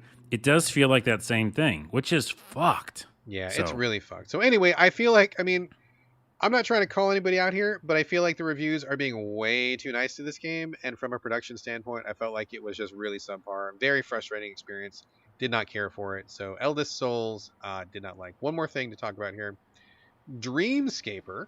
Carlos, Ooh. Oh, are you looking at this? Have you seen it? Well, I know. I just had to make like a exclamation because it just came up on my Steam. Oh, and it looked really, really cool. And I feel like I talked about it on the podcast a long time ago. It's possible. It's very possible. So this is a kind of an isometric roguelike. It is an real-time action-based roguelike. Roguelike, you say? Never mind. Yes, I heard the brakes screeching over in your neck of the woods there. Yes. You play a girl who I guess is having emotional problems or something. Like the game is kind of vague about it. Like you start off and you get these clues about like she's moved out on her own. Like in the overworld, in the normal world, you're going to these different places and she's like, oh, I should work on myself and I should calm down and I should be better with money. And that's like the overworld. So you go to these different locations. You go to a park, you go to a bar, you go to like the library, whatever, something like that. But then when you go to bed, it's actually a pretty cool effect. Like you lay down on your bed, but then you sink through the bed and you go into like a dream world, and that's where the roguelike action takes place. And there are elements from the real world, like some of the levels that you're fighting in look like a house or a street or like a movie theater or something. So you're clearly getting like elements of her real world kind of bleeding into the dream world. But I gotta say, I didn't find that the story was like super clear. Like it wasn't really super, obviously she's upset. There's some turmoil going on, but I didn't, don't have a lot of the details. Maybe that is revealed as you keep going. But what this ends up being is a real-time roguelike where you are dashing, running, dodging, blocking, shooting a projectile, using a sword to swipe things. And as you go through, It's like divided room by room, and you find enemies, you find resources. And when you get back to the real world, you can create new things that will show up in the game. So, like, let's say, for example, you collect a bunch of money in the roguelike aspect. You go back to the real world and you say, "Oh, I'd like to, I don't know, work on a new sword or something." So you put the sword in your dream next time. You can find it as you go through the game. You can also change up your loadout, which I think is pretty cool. I like that a lot. There's a lot of permanence in this game, which I think is really good. So you can permanently level up things. You can permanently unlock things. Lots of things to work towards, which I think is great. I think that's a good design. It's a modern design for roguelike, so I like that a lot. I think it controls pretty good. The controls are comfortable. Character does what I wanted to do when I wanted to do it. Combat is nice because the weapons all feel pretty different. It feels very different from having a baseball bat as opposed to boxing gloves, as opposed to I think I had a super soaker at one time, which I thought was pretty fun. Oh, weird. Like a laser gun and stuff like that. So like that's all really neat and fun, and I think that's all really well done from that aspect. The only thing that it's weird because as I'm talking about it, I'm like, this game basically does everything right. Like a lot of really smart choices. A lot of the things I'd like to see in a roguelike are here. I feel like it's good. I feel like this is a really well done game. But for some reason, it's just not like grabbing me. And I think maybe part of it is because I don't really connect with the character that well. I wish we had gotten a little bit more about her so I could care more about her as a character. Also, the art style, I got to say, I don't really care for. All the characters are kind of like low poly, and you don't really notice that when you're playing the game because you're just in a dungeon, like running and jumping and dodging. That's fine. You can't even notice. But when you're in the real world and you get a closer look at her, her face is just like flat. It's just like skin colored, but there's no eyes, there's no Oh, yeah, nose. that style. Yeah. Yeah, and I'm like, it's like it's weird, but it's kind of pushing me away. Like everybody in the game looks like that, which is strange, but it feels like it just kind of dehumanizes them a little bit, and I feel like less connected to them. You know what that is? It's that they don't have the artists for that. Like literally, coming Yeah, from studios and stuff. It's like they had engineers, they had music, they had all this right. stuff, Yeah, and they just have the person who did like that style. yeah, So they just kind of went with a more simple look. By the yeah, way, I had to say something real quick. yeah. Why I made that exclamation is because I did know about this game years ago. I think it's been in development for a while. I Okay, think I played an early access version. I'm pretty sure I did now. And I remember liking it because it was all the things you just said. I generally don't like roguelikes, but I like this because it has a lot of permanence. And I also like it because I love lucid dreams. And okay. that's what they're alluding to Yeah, is that yeah, she's yeah. going into a lucid dream and can like obviously do stuff in there, which is what you do in a real lucid dream. You can control your dreams. Uh, Exactly. Asterisk, look that up on Google if you don't know about it. So yeah, I think that's why I originally liked it. And again, checking all the boxes for me because I like permanence, I like action melee type stuff. But I can see what you mean about the style. It is kind of yeah. Yeah, I mean it's weird because like literally everything this game does is good. Like I like the choices, I like the design, it's smart. Like it's checking all my roguelike boxes, right? But I just like the art is really important to me, and I feel like the art is kind of letting me down a little bit. And I will say also, I'm playing it on the Switch. I mean, it's fine on the Switch. It doesn't look great. Like I mean, I have to imagine it would be a lot sharper and a lot more attractive on a PC. I'm Yeah. not going to play it on PC, but playing it on Switch, it's just kind of like it's got this kind of like undefined, kind of generic kind of look to it. Like it's not a snappy look. It's not a very eye-catching look. Like it's a kind of generic. Nothing about it really stands out. Like it's not ugly. It gets the job done, but you're not going to walk away saying, "Oh my god, that monster looks so awesome," or like, "Oh, that weapon looked amazing." Like it kind of just has a very vague, generic. Like I think the art is what's letting this game down, but I think in other terms, it's really making a lot of good choices. It plays well. It's smart. I like it, but I just kind of wish like it was grabbing me a little bit more, like creatively or aesthetically. Interesting. As the more we talk about it, the more I look at it on the website, the more it seems like it is the roguelike for me. It So might be, dude. It very well might yeah, be. because we've been trying to find this on the podcast. I don't know how many episodes where a roguelike that I would enjoy, a roguelike that we would both enjoy, I think it was Death's Door, right? Oh, We that's not thought roguelike though. no, it's That's not not a roguelike roguelike. though. Yeah, I don't know if it's we an action found game. one, but this might be the one that I like. You should check it out. I mean, if you can get it on a good sale, check it out because I think it's a really good game. Like I don't want to shit talk it at all. I think it's a good game. I just wish the art was stronger, like sharper and more eye catching, more distinct. It just looks really vague and generic, and I think it's kind of bumming me out. But like actually playing it and the systems it has are all really good. So I think it's good from that aspect. So again, kind of mixed on that. But I overall, it's a good game. And also, I think I'm looking at the website. I think there's 4 people that worked on it. So Small team. Makes sense. yeah, small team makes sense. All right. So that is Dreamscaper. I hate to sound so lukewarm on it, but because I think it's really good, but man, I do kind of feel lukewarm on it. So, Well, I'm writing it down, and you check can it be out. Check it lukewarm out. because everybody has their own, subjective opinion. I'm going to bring it to the show again later. Yeah, do. Yeah, check it out. I think it's a good one. I think it's a good one. All right, dude, I'm going to turn it over to you. We're going to be talking about the Ascent for our big finish. Wait, before we get to the finish. Yes. I remember the show. Oh, what is it? The show that we were talking about earlier is called, and like 8 people are going to know it. It's called Read All About It. I believe it was a Canadian series that was broadcast in the U.S. And it's one of my favorite shows ever. And I'll tell you really quickly about it as a tangent. Okay. The music, by the way, is like so spooky. It was the original kind of Twin Peaks. I feel like when I watched it early, yes, the show? Yes. I've only seen like 1 or 2 episodes, but I totally remember it. I'm looking at a clip of it right now. So it's got this song like "Read All About It," and when it does a song, and when it finishes, this is just the opening theme song. It like finishes on this really creepy music, and it's a mystery. Like it's a really weird mystery. And there's robots. There's robots in it, right? Yeah. So there's kids, and there's this house, or like I don't know, some sort of house that they take over, and inside it there's a typewriter that talks and a computer that talks. And the typewriter talks by printing out stuff, right? And again, years ahead of its time. Like this is in the 70s or something, late 70s probably. And yeah, they're like teaching the kids. So there's like this simple kind of educational element, but there's also a really weird fucking element in the fact that there's a different dimension that they go to. And their uncle, I believe, was the person who like left in this house. And he's trapped in another dimension. Yes. And then they have to go to other dimensions and like do puzzles and stuff. And then again, it teaches kids shit in that, different dimension. But then it's also creepy as shit because they like one of them, the rooms the girl gets trapped in. She's like, "Oh, I'm going to die in here." Yeah. But like, no, I did this puzzle and I got out, and you're really worried for them, This is a good show, dude. I'm glad you brought this up because I remember it was fucking good. It was hard for me to find it. I think I saw it on PBS or something, but I could never figure out when it was on. And this is back in the day when you couldn't DVR anything, you couldn't stream anything. You just had to watch it when it was on. I didn't see it often, but I do very clearly remember the show. Yes. So on YouTube, they do have like I think I'm gonna say it only ran 1 season. But they have the whole season. Oh shit! I just have it. No, there is 2 seasons. Holy shit! I didn't see the 2nd season, which means that's what I'm doing later. I'm gonna watch this tonight with my kid. Just YouTube Read All About It series. That's the actual name of the YouTube channel. And so someone did a labor of love and uploaded all these episodes.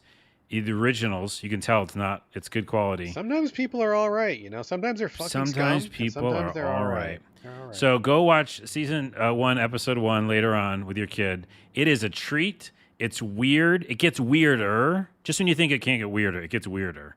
And I think it's just awesome. So there it is. Yes. It literally got me into Twin Peaks because before Twin Peaks even existed, this show did. Yes. And it just has that feel of like something's off. Yes. I can see that for sure, man. Okay, wait. Quick tangent. Did we ever talk about the TV show called Ghosts on this show? Did we talk about that? I don't think so. Oh my god. Okay, while we're talking about this is not related. Ghost Rider. No. Just Ghosts. It's a brand new show. It's on the BBC. You were talking about this, and the weirdness of it made me think of Ghosts. We just watched the whole series.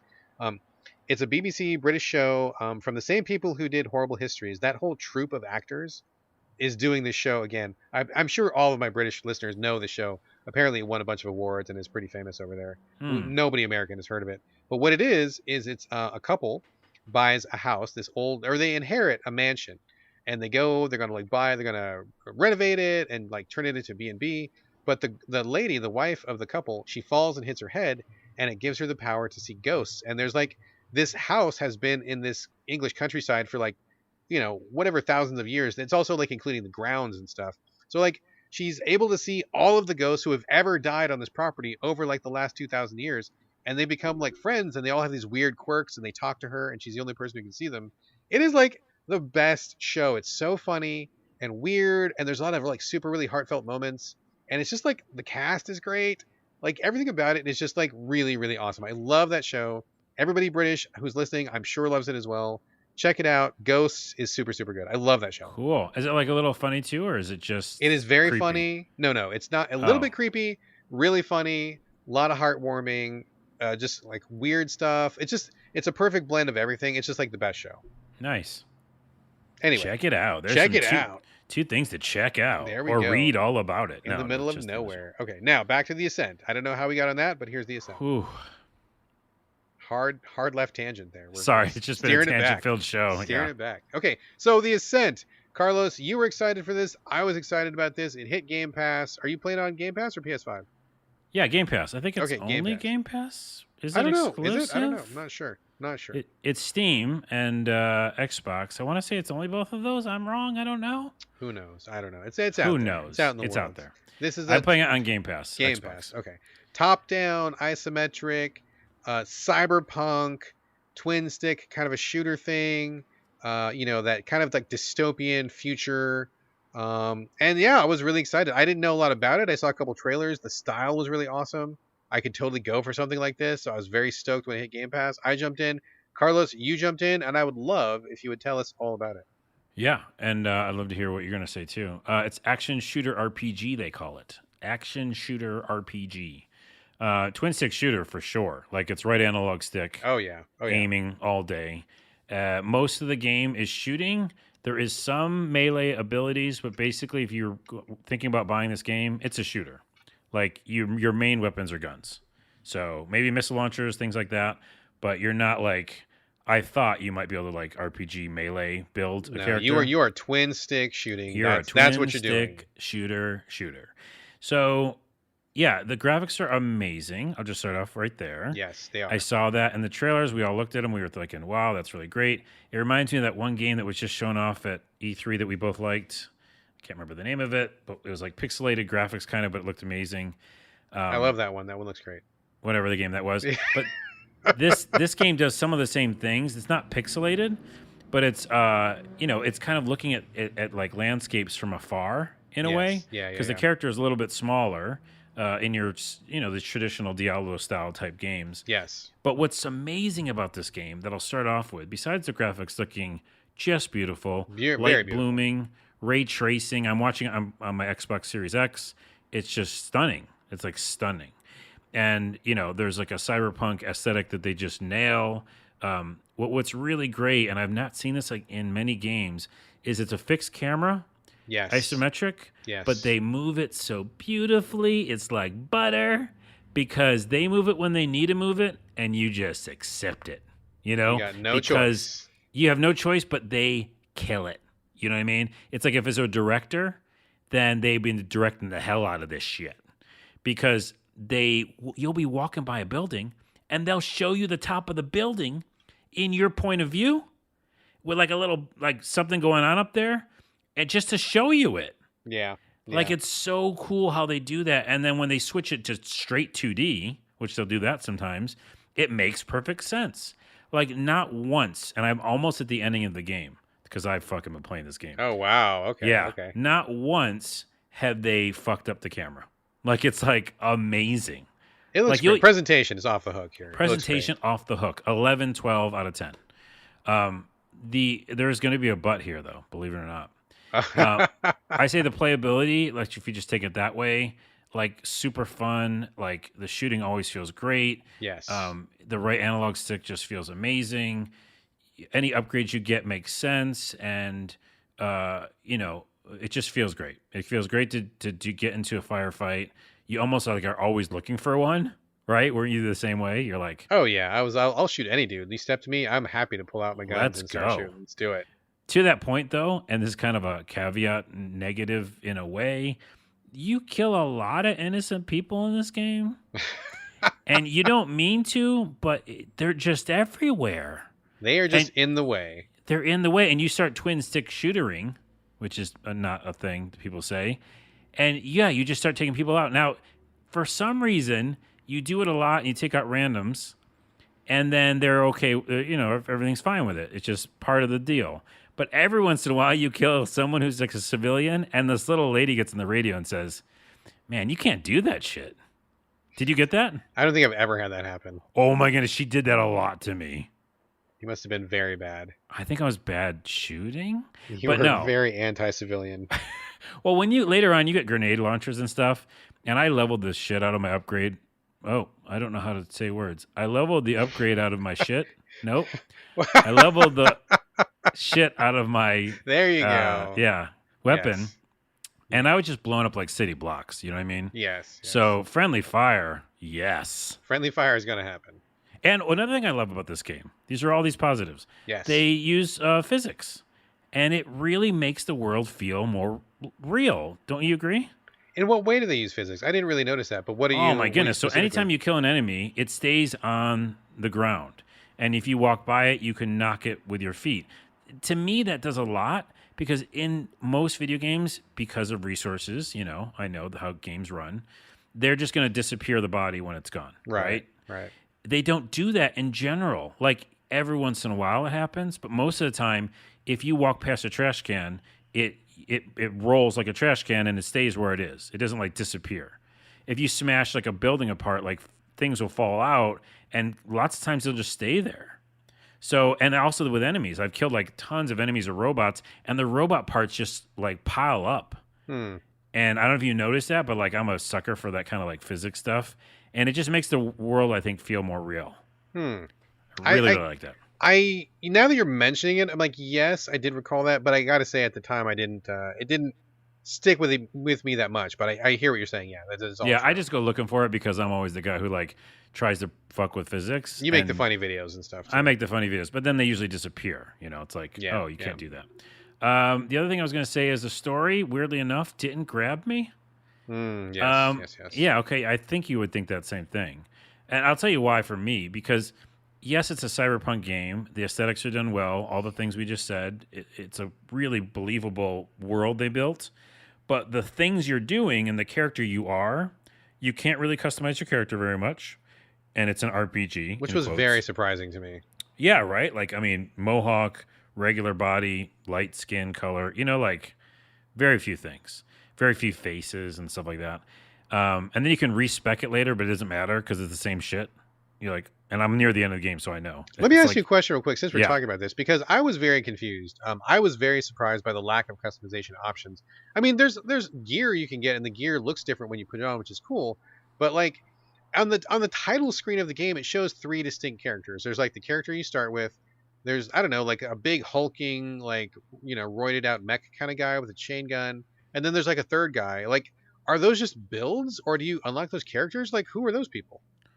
I don't remember, but I think it's just builds. I think it was just like, it was like choose your own, right? Or pick one of these predetermined. I can't remember. But none of them, like when I went back to try to choose something different, I could only make the first one. I couldn't make anybody that looked like the other two.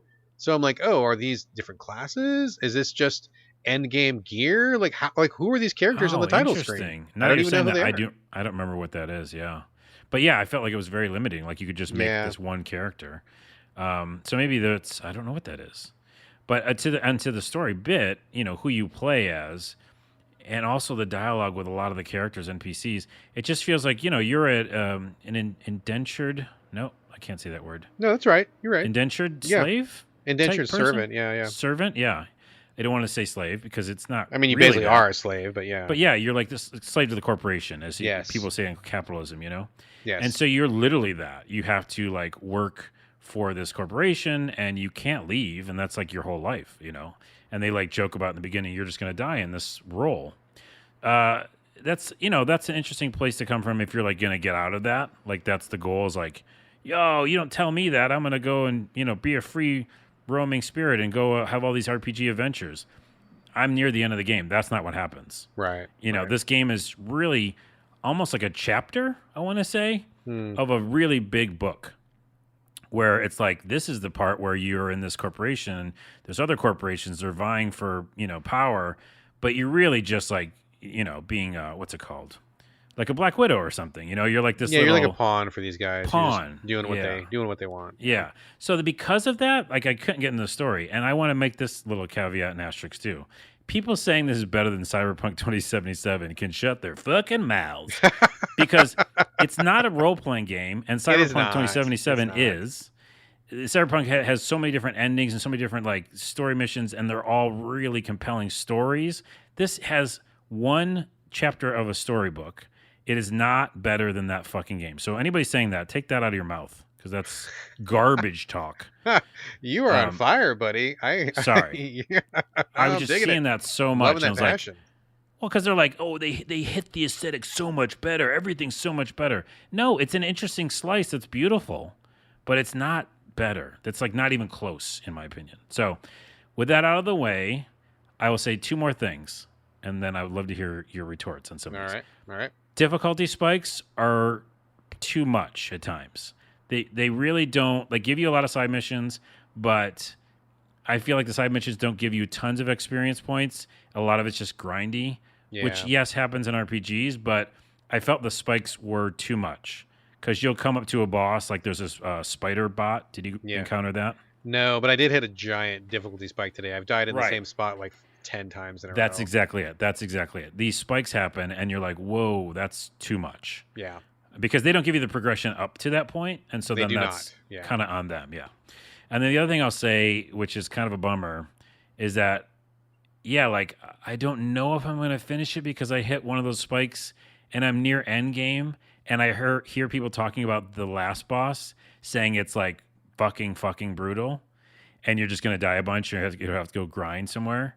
So it's like the story, like I alluded to, didn't carry me enough along, like further enough to be like, I'm really, really compelled to see what happens. Yeah.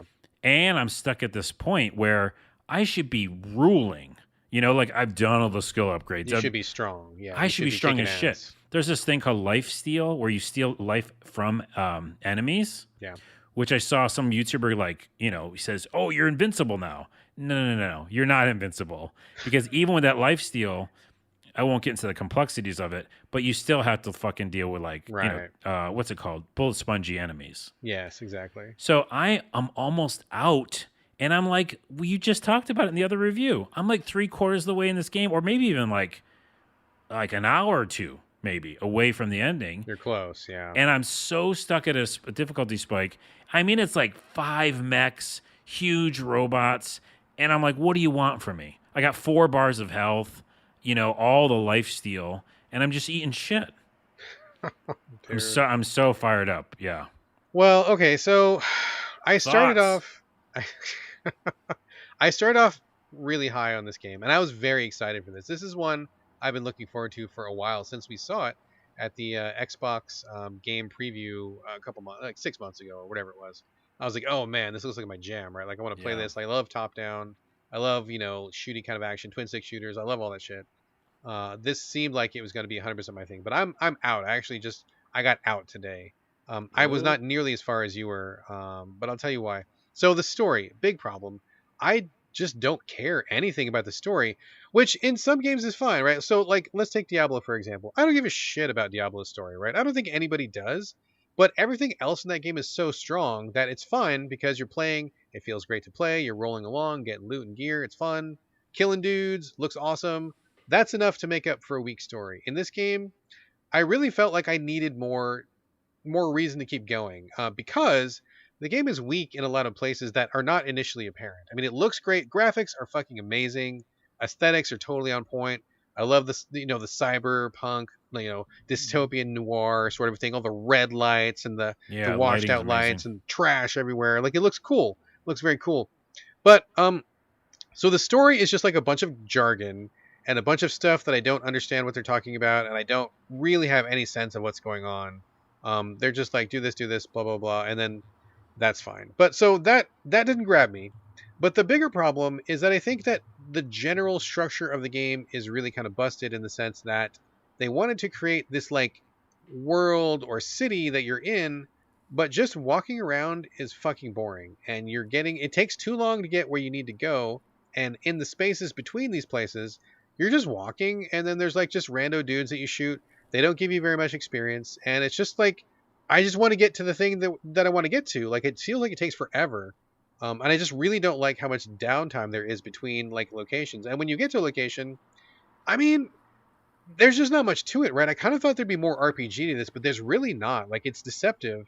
It's just really just about a twin stick shooting, which is generally fine, but like you have all these stats at the beginning of the game and you think, oh man, look at all these stats, that's cool, but you're not really making a build. You're just putting a couple points into one thing or the other, but it doesn't really change how you play that much. At least it didn't for me. Well, and by the way, to that point, a lot of people are talking about how that is cumbersome, the skill system, where it's tricky because you have these gear things, but like to know which gears you need to upgrade your weapons is like confusing. Yeah. Because you can't even see like the actual character on the gear. There's actually, if you look really closely in the gear icon, there's a letter in the middle, and you have to like somehow see that to know which ones you got. So. And to your point, like, yeah, when you put points in skills, you're like, I think I did a good thing. It doesn't feel different. Like you're not like you never get that sense of like, oh shit, I kick ass now, or like, oh, that's way different. It just felt like I was doing the exact same thing, and the points weren't making much of a difference. I gotta say, also in a game like this, you really need the loot to be like exciting. And oh my god, dude, like it was killing me because I found a gun that I liked. I found 2 guns that I liked, and I put some points into those guns. And I just kept finding the same guns over and over. Like I wasn't getting a big variety of stuff. I went to all the shops and they all had the same shit. And I just ended up using the same 2 guns for the whole time, which I guess is okay. But I mean, that was kind of boring. I got a helmet that was good. I got a chest piece that was good. And I got pants that were good. And everything I found was either the exact same or not as good. And I want to be, I want to fuck with the gear a little bit. I want to like mix and match a little bit. I want to have some fun with like the different systems. I want to try weapons that feel different. But I kept finding the same like 8 different guns, and it was like, okay, I only like 2 of these. I don't like the other 6. I don't need to keep picking these up, and there's nothing really different coming up, which I thought was like not great. So that didn't feel very good either. And I mean, honestly, dude, I just kind of felt like kind of repetitive and boring after a while. I was like super, super in, and then not finding cool loot, spending a lot of time walking between like checkpoints, and the map system. I mean, real talk, dude, the map fucking sucks in this game. I fucking hate the map where there's different elevations to each area and it's hard to tell where you can go up and down. It's not really clear about which way you need to go. Like, I feel like I was really wishing the map was much more of a Diablo map where it's just one flat plane and you can kind of like fill in the map as you go. That's a very satisfying feeling. And you already know where you need to go and where you've been. So that's great. Like that kills 2 birds with 1 stone. I just felt like I was covering the same ground over and over, and I got lost a couple times. I'm like, which way am I going? This is a dead end. This is not right. And it's just kind of frustrating. So that wasn't a good feeling either. And honestly, the final nail was it's buggy, dude. I don't know about you. A lot of people who are playing multiplayer say it's very buggy. I've only been playing single player, but I already found like I think at least 2 different quests I couldn't finish because they're bugged. And I can tell you, I might be able to help with this, and I don't think they're bugged. So it's a bug in a way, but I have so much to say about what you just said. First off, I did hard crash, so there's some hard crashes in it. Yeah. It's an early, that's nowadays games just ship, and that's what happens. But when it comes to areas you can't get to, the game doesn't tell you this, but you have to just do campaign stuff. And if you do too many side missions, sometimes you can't go to the areas because you didn't open it up in the main campaign yet. I know exactly what you're talking about. There's like right at the beginning of the game, there's a quest. It says it's a level 2 quest. You go to do it, and you can't do it. You can't go there. But I progressed the campaign. I came back to it. There's an elevator you need to get into, and at first you can't get into it, so it seems like a bug. But I got there. The door's open, but there's no elevator. There's no button. Oh, so you did an actual bug then? Yeah, there's literally the door's open as if you're about to board the elevator, and there is no elevator, and there's nothing you can do. So I'm like, fuck. Okay, that's bug. And there was one other. I was shooting my submachine gun, and it's like, bop, bop, bop, bop, bop. Cool.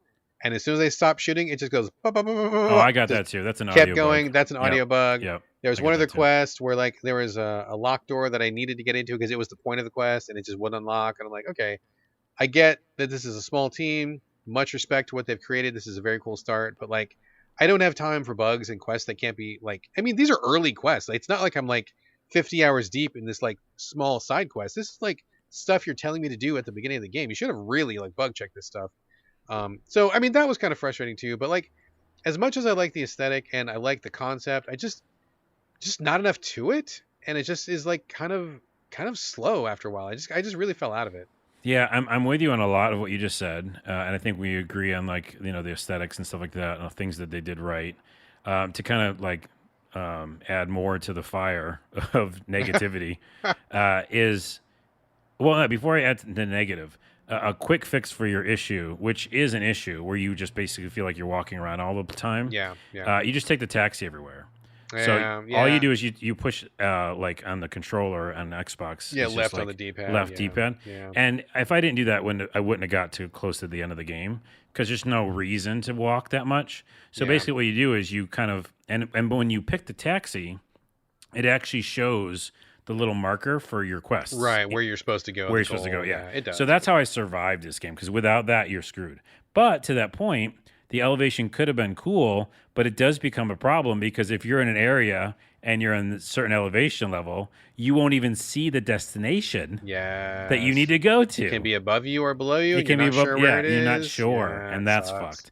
Yeah. So I agree with that. The other thing I don't like is when it comes to the characters, the NPCs, so many of them have that bullshit sim language. Oh, yeah. Womp, womp, womp, womp, womp, womp, womp. Well, that's Charlie Brown.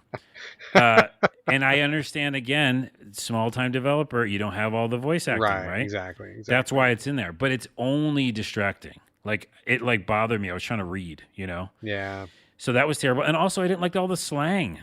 It's way too much jargon, man. It's way too much jargon. Yeah. Because again, Cyberpunk 2077, a superior game and an action RPG.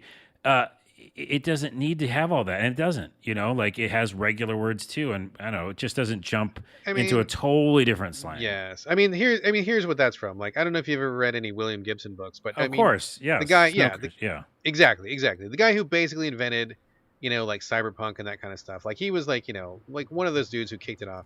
That was how he wrote. He wrote like these really difficult to read, dense books where he threw all this jargon at you and he just expected you to figure it out.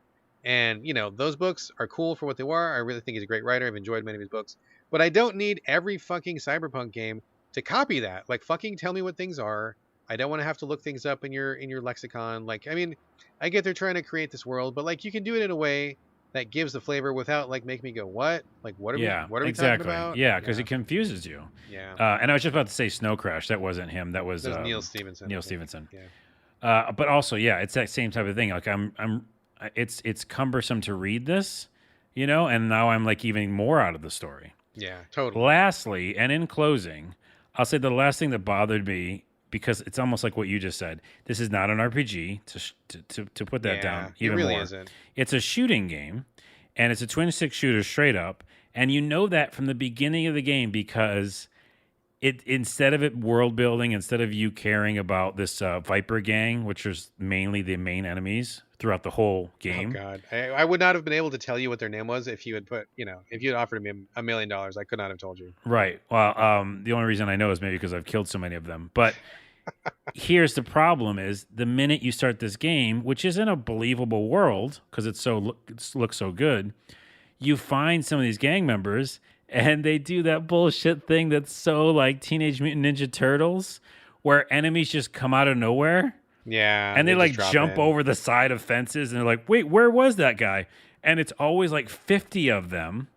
And that doesn't make any fucking sense. Like story wise, you know what I mean?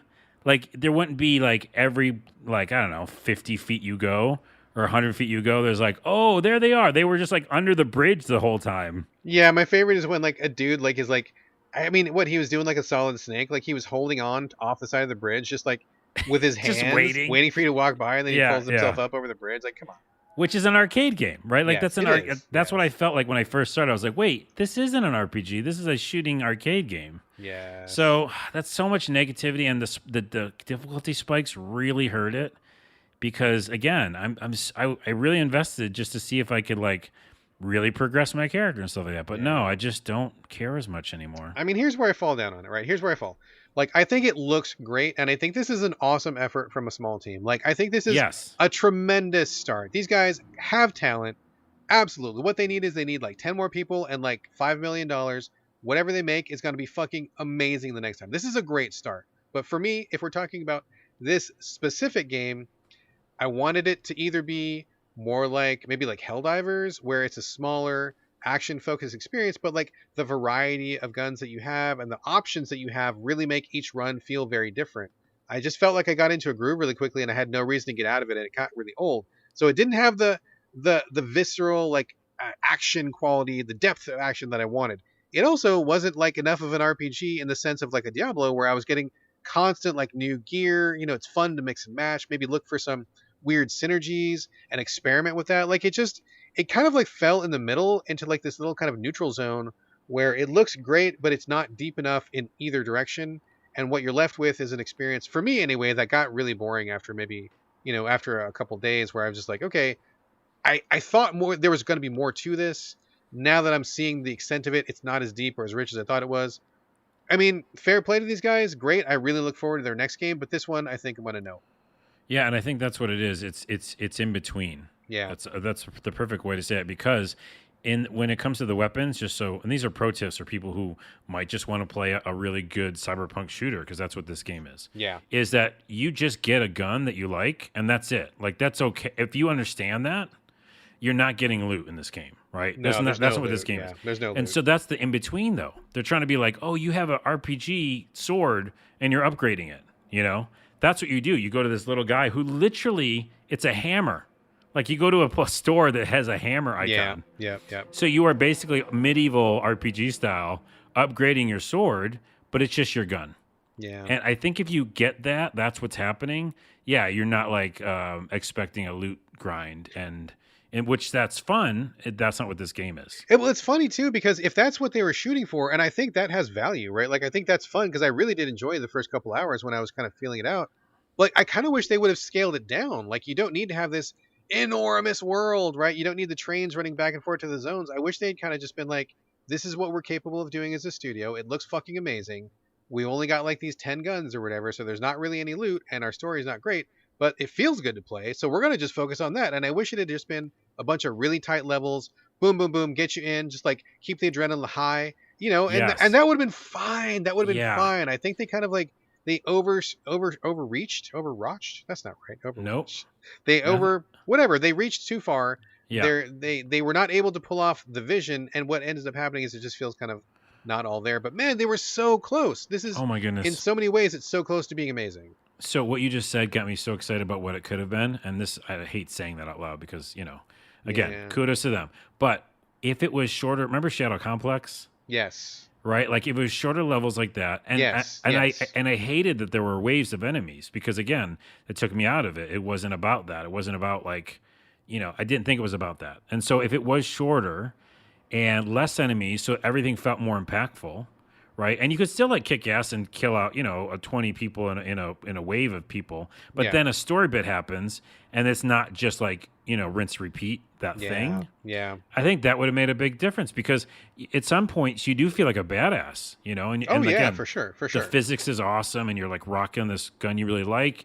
And I was like, oh my goodness. I remember thinking this like 2 hours in.